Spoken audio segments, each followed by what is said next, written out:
কিরে বন্ধু, তোর দোকানে মাল এত কম কেন বুঝলাম না। মাল তুলিস না কেন? আরে বেটা, মাল উঠাবো কেন? আমি তো আর এই ব্যবসা করব না, আমি তো অন্য একটা চিন্তা ভাবনা করছি। কি বলিস? তোর এত সুন্দর ব্যবসা করবি না কেন?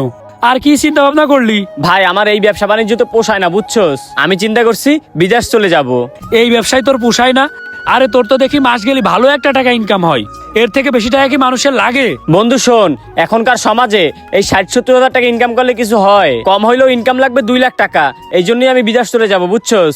ও, তুই তো কখনো বিদেশ যাসনি, এই জন্য বুঝতে পারতেছিস না। আমি 5 বছর বিদেশে থেকে আইছি, আমি জানি বিদেশ যে কি জ্বালা।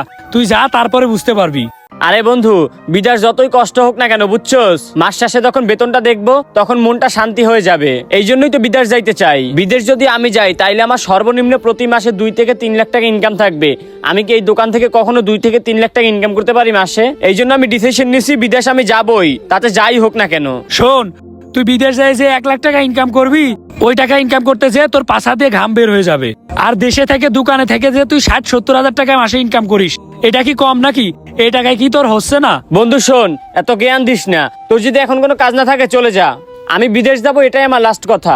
তোর ভাই যা ইচ্ছা তাই কর, আমি তোর ব্যাপারে কিছুই বলতে আসবো না। ভাই শোনেন, দোকান তো বিক্রি করে দিছি, বুঝছেন? 2-1 দিনের ভিতর সে টাকা দিয়ে দোকান বুঝে নিবে, তখন আপনার টাকা দিয়ে দিব আমি। ভাই এত লেট হলে তো হবে না, আপনি যত দ্রুত সম্ভব টাকা দেন, আমি যত দ্রুত সম্ভব আপনারা পাঠাই দিই। আরে ভাই, দোকানটা বিক্রি করার সময় তো দেয়া লাগবে। দোকান তো চাইলেও বিক্রি করে দিতে পারি না, তাই না?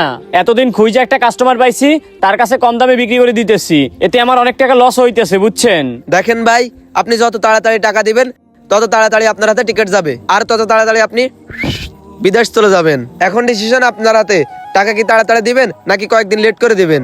ভাই দেখেন, অনেক কষ্ট করে টাকাগুলো ম্যানেজ করতেছি, দোকানটা বিক্রি করে দিছি, বুঝছেন? আমার এই টাকা যেন মার যায় না ভাই, আমার একটু ভালোভাবে পাঠাইয়েন, যেন কোনো সমস্যায় না পড়ি, বুঝেন তো ভাই? আমি এত কষ্ট করে টাকাগুলো ম্যানেজ করছি, তার উপর আবার দোকানটাও বিক্রি করে দিছি। এখন যদি ওখানে গিয়ে কোনো সমস্যায় পড়ি, তাইলে আমার একুলো থাকবে না, ওকুলো থাকবে না। তাই একটু ভালো জায়গায় পাঠানোর চেষ্টা করেন।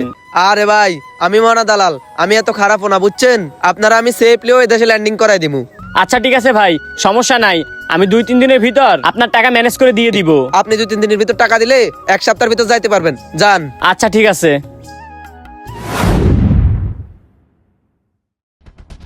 নাম্বারটি ব্যস্ত আছে। দূর কল ঢুকে না কে?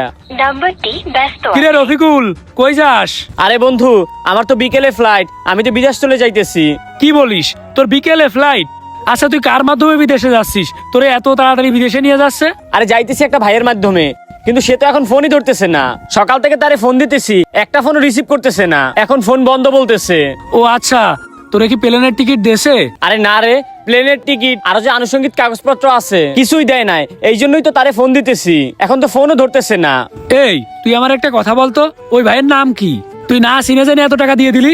আরে দালালের নাম তো মনা দালাল, পাশের গ্রামে তার বাড়ি। ও আচ্ছা, মনা দালাল, তাইলে গেছে। ও তোর সহ আরো কিছু মানুষের টাকা নিয়ে ভাইগা গেছে, ওরে আর খুঁজে পাবি না। কি বলিস? তার সাথে তো আমার গতকালকে রাতেও দেখা হয়েছে, সে এত তাড়াতাড়ি টাকা নিয়ে ভাইকে গেল কেমনে? তুই যা, বাজারের দিকে যা, যাই খোঁজ খবর লাগা, আরো কত মানুষের টাকা নিয়ে ভাইগা গেছে। তোরে আগেই বলছিলাম, এত সুন্দর ব্যবসা রেখে বিদেশ যাওয়ার দরকার নেই, তুই বেশি বুঝিস, এখন খাইছিস তো বাস। তুই কি বলিস?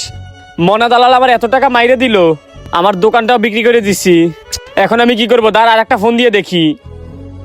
নাম্বারটি ব্যস্ত আছে। এই, এখন এত কল দিয়ে লাভ নেই, আমার কথা বিশ্বাস না হলে বাজারে গিয়ে খোঁজ নিয়ে দেখ। আচ্ছা, আমি যাইয়ে দেখতেছি। তো বন্ধুরা, আমার মতো এরকম দালালকে টাকা দিয়ে অনেকেই প্রতারণার শিকার হয়েছেন, তাই এখন থেকে দালাল থেকে বিরত থাকুন।